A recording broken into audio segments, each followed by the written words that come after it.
आज आपल्याला series parallel circuit म्हणजे या दोघांचं कंबाईन सर्किट आहे, त्याला आपण मराठीमध्ये मिश्र सर्किट म्हणतो. या मिश्र सर्किटचा आपल्याला कॅरेक्टरिस्टिक म्हणजे गुणधर्म बघायचा आहे. हे बघा, ही प्रॅक्टिकल आहे आपली कोणती, कंपाऊंड सर्किटची म्हणा किंवा मिश्र सर्किट. याच्यामध्ये हे सिरीज सर्किट आहे. हे दोन लॅम्प आपल्या या ठिकाणी लागलेले दिसतात.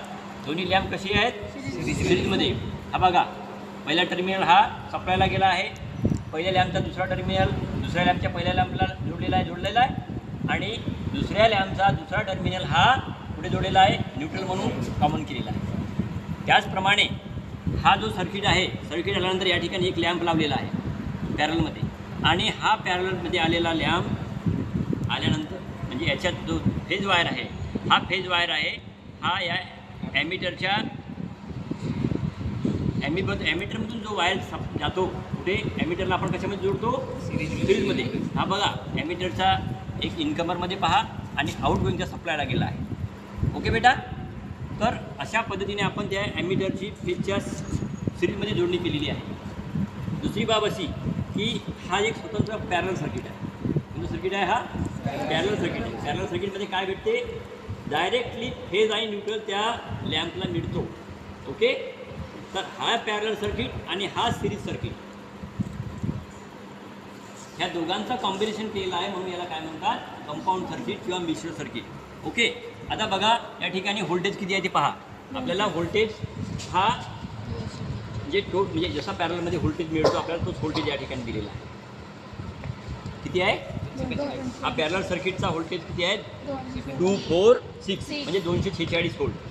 ओके बेटा, त्याच्यानंतर या जो सर्किटचा टोटल करंट आहे याला आपण IT म्हणतो. IT फॉर 0.40 हा IT आलेला आहे.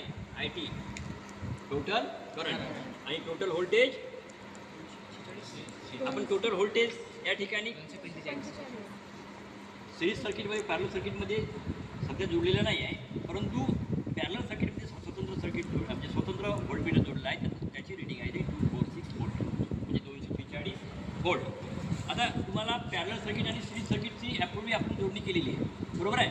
तर ती जोडणी या ठिकाणी केलेली आहे, फक्त यामध्ये तिथं सिरीज आणि हा पॅरलल अशा पद्धतीने एकत्र सर्किट या ठिकाणी जोडलेला आहे. तर तुम्ही यापूर्वी किंवा आताही शिकत आहात की हे पहा, डीम लागलेले आहेत का नाही, या ठिकाणी करंट सारखा आहे, व्होल्टेज डिवाइड झालेला आहे. ओके, आणि रेजिस्टन्स हा सुद्धा सिरीजमध्ये काय असतो, विभागला असतो, आणि पॅरलमध्ये काय असतो, हा पॅरलचा फॉर्म्युला 1/RT = 1/R1 + 1/R2 किंवा 1/R3, जेवढे काही रेजिस्टन्स जोडले असतात ते. हा झाला. आणि जसं आता या ठिकाणी तिसरा आपला, जसा तिथे काय सारखी असतो, करंट सारखा, जसं या ठिकाणी पॅरलमध्ये व्होल्टेज सारखं असतं, जसं या ठिकाणी पॅरलमध्ये आहे व्होल्टेज सारखा.